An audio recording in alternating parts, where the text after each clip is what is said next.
This is the model showing the cut section of female pelvis, in which we will be commenting on the major reproductive structures seen in the pelvis along with the neurovascular structures. So to begin with, this shows the sacrum. This is the fifth lumbar vertebra and this is the intervertebral discs. This is the spinal canal with the chordae equina, and at the end of the sacrum we have this part shows the coccyx. This is the inside view of the rectum and this is anus. Adjacent to it we can see the internal anal sphincter and the external anal sphincter. So this is external and this is the internal anal sphincter. Between the rectum and the vagina, this whitish structure shows the recto-vaginal septum. This is the vaginal canal with the vaginal furnaces, anterior and posterior. This is the uterine canal. We can also see the anteverted position of the uterus. We can also appreciate three parts of the uterus: fundus, body and the cervix.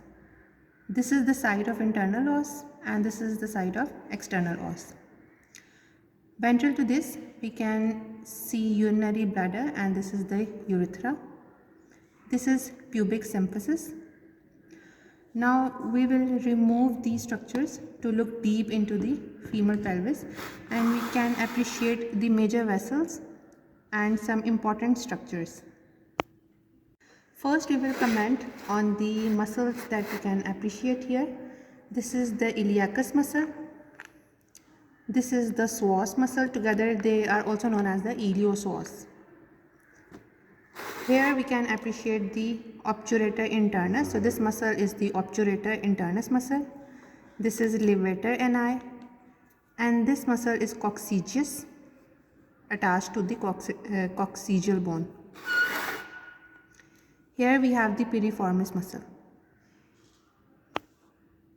Now we will comment on the major neurovascular structures we can appreciate after removing the major organs.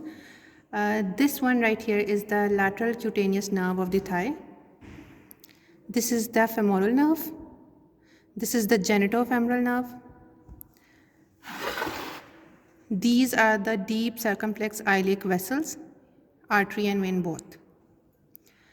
These are the inferior epigastric vessels, inferior epigastric artery and inferior epigastric vein, while this whitish structure shows the round ligament of the uterus.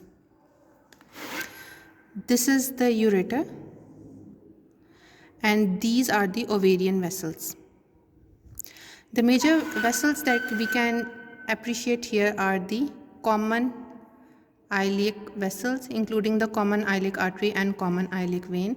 We can see the division of the common iliac artery into external iliac artery and the internal iliac artery, and we can also see the division of the common iliac vein into external and the internal iliac veins. The branches of the internal iliac artery, if we recall the division of the internal iliac artery into its anterior and the posterior division, we know that the anterior division of the internal iliac artery gives rise to the superior vesical artery, which gives a remnant umbilical ligament. This is the umbilical ligament. Then we can also see here the obturator vessels over the obturator internus muscle. This is obturator nerve, obturator artery and obturator vein. This is the uterine artery and the uterine vein. This is the inferior vesical artery and inferior vesical vein, while these show the middle rectal vessels. There is a very small division which goes deep into the perineum, and this is the internal pudendal artery arising from the anterior division, and this is the inferior gluteal artery branch of the anterior division of internal iliac artery. From the posterior division of the internal iliac artery we can see its three branches. This one is the superior gluteal artery, this is the lateral sacral artery, and this one is the Iliolumbar artery. This is the sacral plexus